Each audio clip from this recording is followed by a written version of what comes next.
Welcome back to VCT for People in a Hurry. Today, we're covering all of the games from the Americas Stage 2, Week 4 as we get ready for the playoffs. But before we get started, be sure to drop a like and subscribe to the channel if you're enjoying this content. The week started off with Cloud9 vs Crew Esports. Icebox was the first map and Cloud9's pick. They continued with their Oxy Reyna comp, and though it was competitive on defense, bringing halftime 5-7 in favor of Crew, it didn't find much success on attack, and Crew won out 13-7. C9 even had some great reads and strats, with Vanity and Moose lurking up mid relatively easily, but they just couldn't secure the kills, even in advantageous fights. Half the rounds won by C9 were just scraped from the jaws of defeat, including a 1v3 from Oxy to barely survive Crew's bonus round in round 3. It was definitely a player diff, with Kesnet and Shy dropping a plus 12 and plus 10 KD, and poor Rooney going 2 and 17 across the map. Luckily, Split was much more interesting. Once again, Crew took the half 7-5, but the C9 players were shooting back this time, bringing the score 10-10 before finally kicking the bucket. Crew took the map 13-10 and the series 2-0. This map was a battle of the ciphers for the most part, with both Sentinel players putting up big numbers and great site holds. Everyone else held their own too. I do need to point out that Rooney, across both series, got only 99 ACS and died to MTA 10 times without killing the Crew player once. Similarly, Zeppa's score against Melser was 0-6. Do you believe it was a player diff now? Anyways, let's move on to Game 2, EG vs MIBR. Both teams are already eliminated, so this was a battle for pride. Will MIBR be the only team to go winless this year? Let's see. Evil Geniuses took us to Bind for map 1, playing their Omen Brim comp, and MIBR, probably just trying things out, went for a Deadlock Cypher comp. It was very interesting. Despite having two Sentinels, MIBR took the attack half 7-5. They used Deadlock's Gravnet in a similar fashion to a Viper Molly, using it to take space on the extremities and punish ratty shotgun plays. On defense, you'd think MIBR would play a Sentinel on each site, and they sort of did, but almost every round, Liazi would put some Deadlock utility overlapping with the Cypher util. In tandem, he and Artizine trapped the EG players between a rock and a hard place, and MIBR secured the map 13-9. Despite losing, Derek and Jajimo led the scoreboard with 21 and 22 kills apiece. Now for Lotus. To be blunt, it was a blowout. MIBR won the map 13-2 and the series 2-0. Nobody on EG got double-digit kills, and only Pala, the entry duelist, got double-digit deaths for MIBR. Since I put Rooney and Zeppa on blast, I'm sorry Apoth, but it's your turn. He only got 8 kills across both maps and died to Mazine 6 times without any retaliation, going -21 across the series. Game 3 was Leviathan vs Furia, and despite this game meaning nothing standings-wise, it felt like Lev had something to prove. They took us to Sunset for map 1 and blasted Furia 13-6. It wasn't even due to crazy strats or anything. Most rounds on attack, Lev just grouped up and hit the site, simple as that.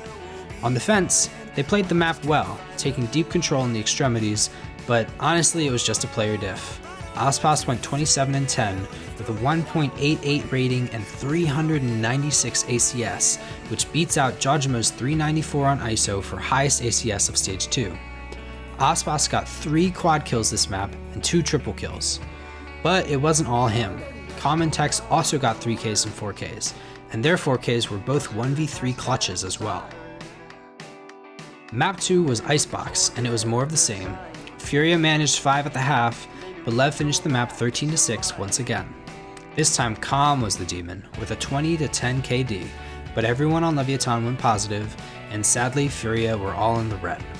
Across the series, Aspas went plus 24, proving he's a force to be reckoned with time and time again. Game 4 brought us Loud vs 100 Thieves, and god damn was it a banger. Loud took us to Ascent for map 1, and 100 Thieves so nearly 13-0'd them. They won 11 in a row on defense, and if it weren't for a 1v1 clutch from Sadak in round 12, Loud wouldn't have won a single round this map. Let me lay out some crazy stats for you. First, the bad. Tui's got 1 kill the entire map, with 0 and 5 first deaths. and a whopping 27 ACS and a 0.04 rating.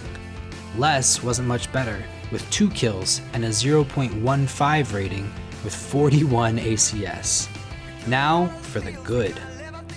Cryo got 439 ACS. That absolutely destroyed the record just set the game prior by Aspas. He had a rating of 2.42 and a KD of 25 and 4. That's almost an average of 2 kills per round. Finally, I wanted to point out that both he and Asuna had a 100% cast rating, which means they either got a kill, an assist, got traded, or survived every single round. I think this is the first time I've ever seen a 100%, let alone 2 of them in the same game. Just wow. Moving on to Bind. Nobody knew if Loud would be able to bounce back after such a huge loss, but bounce back they did. 100 Thieves took 4 of the first 5 rounds, but Loud managed to tie the half 6-6, and they took control on defense, winning out 13-8. On attack, Loud did a great job of baiting utility without fully committing, often showing presence and almost hitting the site before quickly rotating away. On defense, it was more so just mistakes from 100 Thieves and a bit of a skill diff. Bang, Cryo, and Boostio only got 1 kill each in the second half, and Boostio went 5-19 across the map. Lotus was the decider for this match, and finally we got an even map between the teams. The half ended 7-5 in Loud's favor. Where I think 100 Thieves struggled was not fighting A rubble enough. They would often group up and hit C, but Loud was usually stacked on C because they had full rubble control, with only the odd lurk from Bang to deal with. In the second half, you can really see the difference. Loud usually started with an A lean, taking rubble control before deciding where to go from there. In the end, that strategy gave them the win, 13-10 in Loud's favor, and they took the series 2-1. Pancata was the big player for this map, going 24-11 with 306 ACS and a 1.68 rating. I wanted to highlight that he killed EU 8 times to EU's 0, but EU got the fade diff, taking out Kao and Zine 6-0 in their head-to-head. Despite losing the series, 100 Thieves still came out ahead on overall kills, no doubt from their 13-1 win on Ascent. Cryo managed a plus 15 KD with 10 first kills to 5 first deaths, compared to Tui's minus 14 and 8 first kills to 13 first deaths. But despite the stat discrepancies, Loud still take the win. Not that it matters, since they're out of the running for champs. But this loss may matter for 100 Thieves in qualifying through championship points if they don't make it through playoffs. Last but not least, we have Sentinels vs G2, a clash of titans to see who secures the second round bye alongside Leviathan.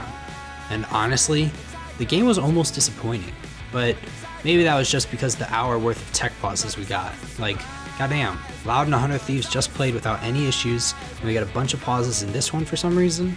It was funny when the staff brought Valen a new chair though. I don't even know what was wrong with the first one. He had it leaning so far forwards though that it couldn't have been comfortable. Bind was our first map, G2's pick. We got a deadlock out of John QT, but it didn't get as much value as when MIBR played it. The half ended 6-6 with some crazy thrifties and clutches from the Sen players, and a hilarious clip between Sacy and Trent that I'll let speak for itself. They're flooding them, swarming them, the positions. Doesn't matter about this subpar weaponry, ultimate face the team. Bounces both of them. Star-crossed lovers, what the hell can you do but a fight on the side is all that matters. There's Valen sticking. Safety in numbers, no chance to send there. In the second half, G2 won flawlessly, taking advantage of Deadlock's weaker sight holds compared to traditional Sentinels, though, like most of the games this week, it came down to a player diff again. Sacy and Tens went -10 across the map, and everyone on G2 went positive, including triple doubles from Valen and Jonah P. Sorry to pause the video, editing Kizzy here. As I was putting this together, I learned that over the past few weeks, Sacy's dog, Lana, had gotten very sick, and a few hours before the Sentinels G2 game, he found out that she would need to be put down. As soon as the game ended, he left to say his goodbyes. As an animal lover myself, I can't imagine the pain Sacy must have been going through this game, and I wanted to say that, even though I point out low performances, I never mean it as an attack on a person. I have nothing but respect for Sacy and all other pro players, and I wanted to give my sincere sympathies to Sacy for his loss.